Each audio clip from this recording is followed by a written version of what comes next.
ॐ भूर्भुवः स्वः तत्सवितुर्वरेण्यं भर्गो देवस्य धीमहि धियो यो नः प्रचोदयात् ॐ शान्ति शान्ति शान्ति. Namaskar, my dear friends. I'm giving this video on the life of Seshadhari Swami. His lifespan was from January 22, 1872, January 4, 1929. There is a part in South India called Thandai Mandalam with its capital of Kanchipuram, Tamil Nadu. In ancient times at Kanchipuram, Sri Adi Sankara Acharya established the cult of Sri Vidya for the welfare of the world. In this connection, he went to central India and brought about 30 families of Devi Bhaktas to Kanchipuram. These families were called Kamakoti Vamsa and spread the Sri Vidya cult throughout India. Every one of the Kamakoti family was like a rishi. In 1790, Kamakoti Shastri was born into one of these families. Even though he had a daughter, he also adopted one of his brother's Chidambaram daughters, a girl named Maragatham. At the appropriate time, Kamakoti Shastri started to search for a husband for this beautiful, learned girl and selected Vardarajar, one of his own students. Although the couple had good health and abundant wealth, they were sad as they were childless. Finally, one day, heeding the prayers of this pious family, the goddess Sri Kamakshi gave a dream to the daughter's adoptive father, Kamakoti Shastrigal. In due course, on January 22, 1870, a child was born. People round about said the radiant child was an ornament of Sri Kamakshi Devi, a pet child of the goddess and born because of the parents' tapas. Even from his earliest years, the child Seshadhari would perform pujas, sing prayers with concentrated devotion, sit in meditation, and go off into spontaneous trances. He was neither interested in games nor displayed negative characteristics. Everyone regarded the boy as a divine child. It was about this time an incident occurred that thereafter gave Seshadri his nickname Golden Hand. One day, 4 years old Seshadri and his mother stopped at a shop full of bronze castings of the gods. While at the shop, the young lad picked up a statue of Krishna and asked his mother to buy it so he could perform Krishna Puja. The trader, thinking that the radiant child himself resembled the Lord Krishna, gave the idol and refused payment. The next day, the trader proclaimed the boy to be most lucky as the whole consignment of 1,000 statues, because of the young boy's touch, had been sold in one day. News of the incident spread quickly through the town, and from that moment on, the young boy was known as the one with the golden hand. In his fifth year, young Seshadri was initiated at an auspicious ceremony attended by many scholars, and on the same day started to attend pathshalas in Kanchi. Quickly he showed an almost superhuman intellect and memory and exhibited extraordinary debating skills. In this way, years went by until the time Sri Seshadri reached his 14th year and his father Sri Varadraja died unexpectedly. Kamakoti Shastrigal arrived to pacify the bereaved family and took them to live at Vazur. It was there that Swami Ji completed his education and mastered various texts in Sanskrit and Tamil, the whole Vedanta with the three primary texts Gita, Upanishads, and Brahma Sutras, beside Vedas, Nyaya, and Vyakarna. He had also mastered music and astrology. With his education now complete, Seshadri's mother, the pious widow Mardagam Maragatham, tried to arrange a marriage between her 17-year-old son and the daughter of a relative, but when it was discovered by examining Seshadri's horoscope that he was destined to become a sannyasi and yogi, the marriage plans were swiftly cancelled. His mother, becoming more self-absorbed, started to lose interest in worldly affairs and become increasingly weak, ignoring food and medical treatment. One day she called her son to her and predicted her death for the next day and arranged for him to attend. The following day at her bed she called her child to her and repeated a sloka from Adi Shankara's Bhaj Govinda. Then together they sang the song Abrasive, after which, keeping her hand on his chest, she called out Arunachala, Arunachala, Arunachala, and laid herself on his lap and died. After both his parents had passed away, Seshadri's uncle, who was childless, gladly took charge of Seshadri and the younger brother Narsimha Josiyar. In his room, Seshadri did numerous pujas and continuous japa to pictures of Sri Kamakshi, Lord Rama, and to one of his own drawings of Arunachala Hill. He would lock himself up in his room at 5 in the morning and refuse to come out before noon. He regularly fasted and could often be heard shouting Arunachala, Shonadhiranatha, or reciting Vedic hymns late at night. His uncle and aunt were frightened by his strange worship and begged him to stop, but Seshadri would not listen. At the age of 19, he met Sri Balaji Swamigal, a wandering saint from North India, who gave Seshadri sannyas and instructed him in the Mahavakyas. This was the only guru and formal diksha Seshadri is known to have had. Shortly after Seshadri started to travel to various spots in Tamil Nadu, eventually ending up at Tiruvannamalai.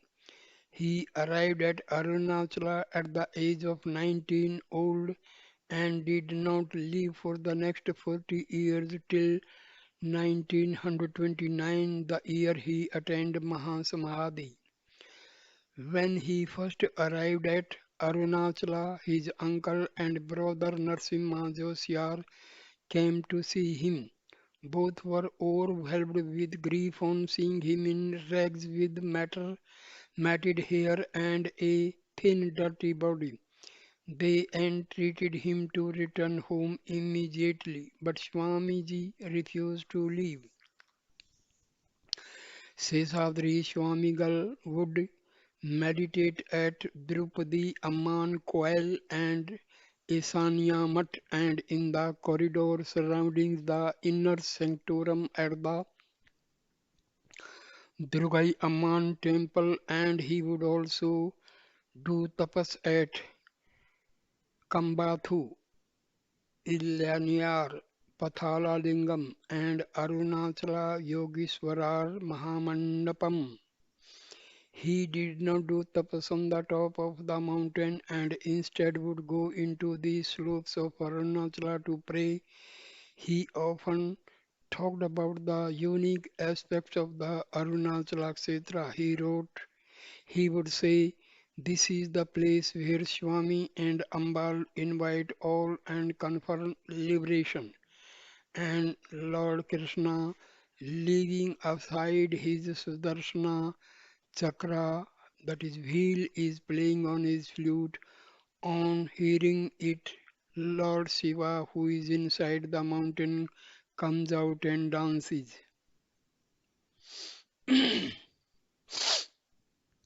Seshadri Swami moved about Tiruvannamalai for 40 years, an ascetic with a total disregard for either name or form.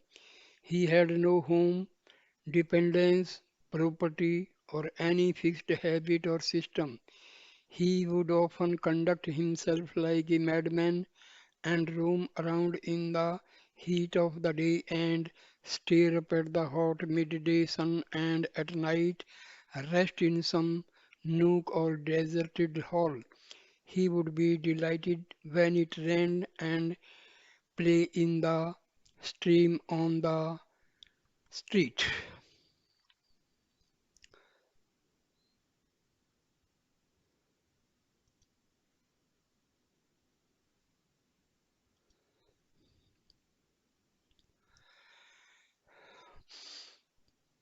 Sit in the water and only go indoors when the rain had stopped. His acts were dramatic and deeply impressive. He would avoid rich food from wealthy persons but beg for cold gruel at a poor man's house or share food with beggars or leftovers as a on a banana leaf with a dog. Sometimes he would take no food at all and on other occasions consume enough for 10 people. He would eat and drink like one swallowing medicine or one being forcibly fed. Although he did not accept money, he would sometimes receive expensive clothes but immediately transfer them to a poor person or tear the clothes into pieces and garland the tail and horns of a calf. If he was given plain new clothes within a couple of hours, they would reach the state of his original clothes. He wore only a dhoti which would cover his toes and another piece of cloth swathed over his back and shoulder. He would squat anywhere regardless whether it was slush, dirt or refuse. Then sitting, it was always in his favorite swastika asana. Swamiji was handsome of medium height and fair countenance. His hair hung in short ringlets to the nape of his neck. His voice was soft and his smile was as sweet and sunny as a child. His body would not be at rest for a moment. Even when sitting, he would catch something, put it down, lift it, and then repeat it all over again 100 times. He walked fast, and those following had to run to keep up with him. No sound emanated from his walking or running. It was as if his body was light like a ball. He would seldom bathe, but occasionally pour a pint of pour a pint of oil on himself and roam in the streets with oil still glistening on his head. If he allowed himself to be shaved, he would often stop it abruptly, with half of his face or head unshaved, and appear in public with equanimity and total disregard for public opinion. He discarded rules and observances of caste, sanctity, prudence, and decency, but always avoided animal food and intoxicants.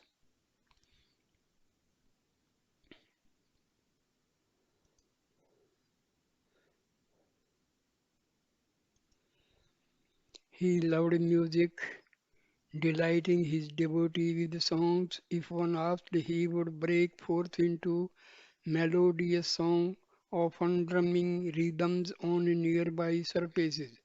Sometimes he would place his hands on his hips and dance. He was often taken to be a lunatic and at times purposely simulated madness. It was difficult to explain his general behavior and impossible to account for the course of his conduct. He was always original and free and ascetic and maintained a thorough control of his mind and senses up to the end of his life. He was always playing pranks. Suddenly he would laugh without stopping, and those who witnessed his fun would be reduced to hilarity. Swamiji utilized a strange manner of speech to ward off crowds building up around him. He would go on speaking very fast without any respite and with no end or meaning. Sometimes, if someone spoke to him, he would reply in Sanskrit, not caring if he was understood or not. He was a tapasvi of a very high order, one result of the mantras and sadhanas he practiced from his earliest years was the development of various siddhis and psychic powers. He could tell about the past and the future and read minds with ease. With this power, he fulfilled the desires of people by showing visions they wanted to see, both in dream and while being awake. His miraculous touch is said to have cured many of those who came to him with devotion. Often, when people saw him in the streets, they would prostrate before him and he would get near to enable them to touch his feet. But he would never allow bad characters to touch his feet. He would run away, and if they forced themselves on him, he would abuse them or even pelt them with stones. Seeing this, many people did not go near him. But then he knew about the good qualities of a person. He would himself catch their hands and play. He would joke and run with young children. He never distinguished between males and females and sometimes would put his arms around the neck of a girl and walk along with her and lie down in the street with his head in her lap. Swamiji's interaction with the world was very strange. A person could not take advantage of previous proximity. Every moment was a new moment. People loved him, but some, fearing they might be beaten, were frightened to come close. Generally, he would not call people by name, ask them how they were doing, suggest they come, or question why a person did not come. He would neither talk sarcastically nor show intimacy on account of a past connection. Sri Seshadhari Swami had a deep devotion to God, especially in the form of the goddess Kamakshi, Lord Ram and Arunachala. In the practice of concentration for days in his boyhood at Tindivanam and at Tiruvannamalai, he sat steeped in samadhi, oblivious of his body. He loved service and by his own example showed it as a noble ideal to live up to. He was regarded with great respect and he was thought to be a sage, not a madman. People would say he is talking God, a divine incarnation, a great yogi, a great Siddha.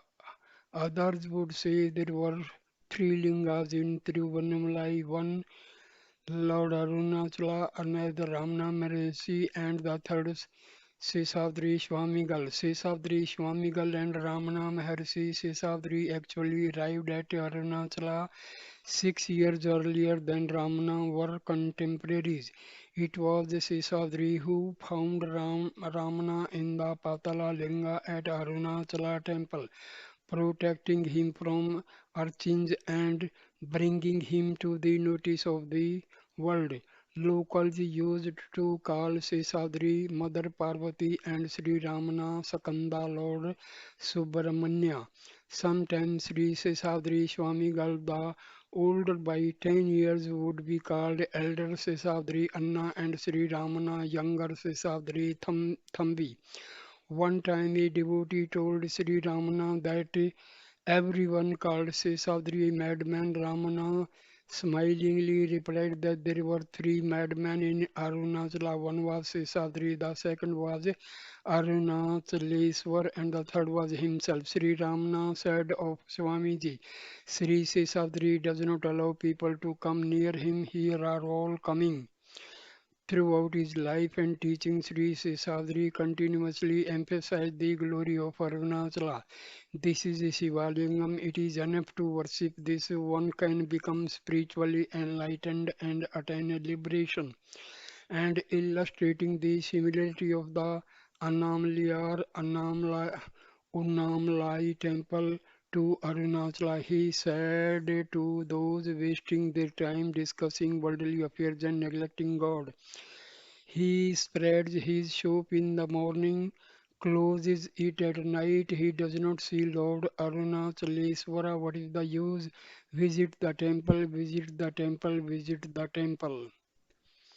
He was ever emphasizing the inestimable value of Gri Pradakshina, instructing one should pray to Lord Arunachaleswara all the time. In particular, perambulation of the hills should be done on Tuesday. Deep devotion will arise.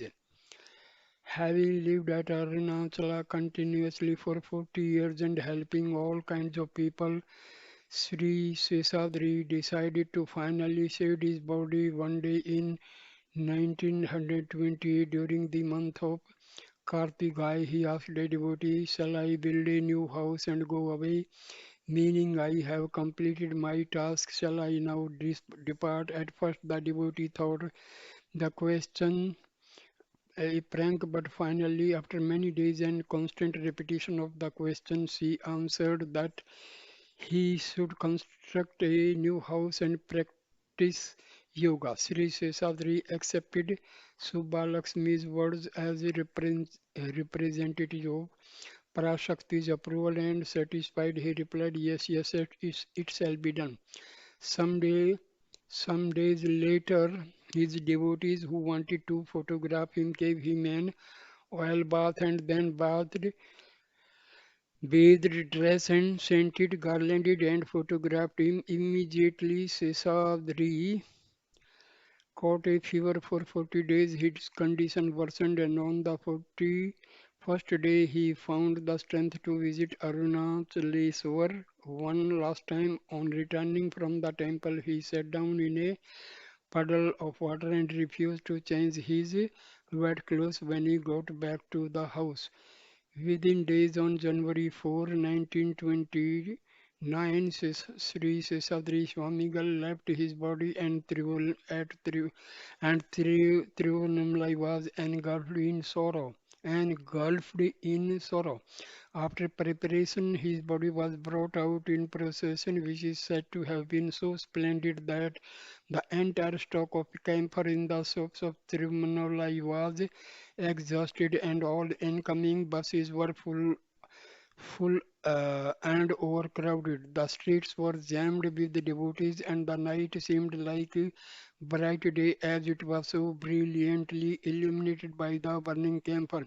The air was filled with group singing, devotional songs, and the music of instrument prayer. It was at Agni Tirtham that Sri Ramana Maharshi joined the procession. Further on, a samadhi was constructed and Sri Swamigal's body interred. That samadhi tomb is now enshrined within the grounds of Sri Seshadhari Ashram on Chengam Road, Tiruvannamalai.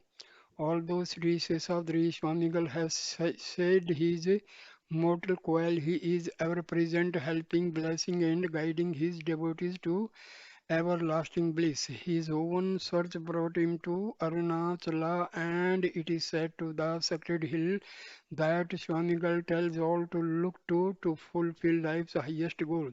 There is a magnetic mountain which attracts all living beings.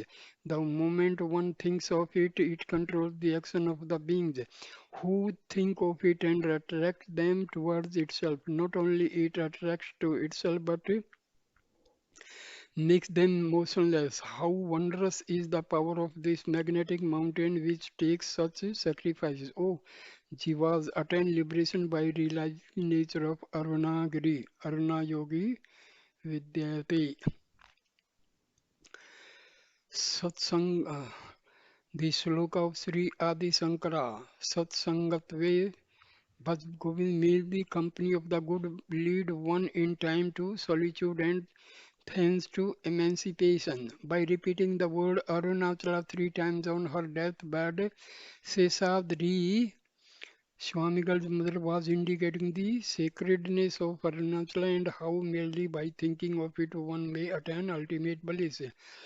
Of the word Seshadri, Sesha means remainder, that is the set which remains after having rejected everything else as not existing. Adri means mountain, that is bigger than the biggest, all pervading. Thus, the name Seshadri is equivalent to Parbrahman, the all pervading and self illuminating.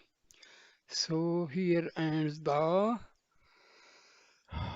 video. Thank you for watching this video, dear friends. Please share, comment, and like the video, and please subscribe my channel so that I am encouraged to give you more and better videos in future. Thank you, my dear friend. Thank you.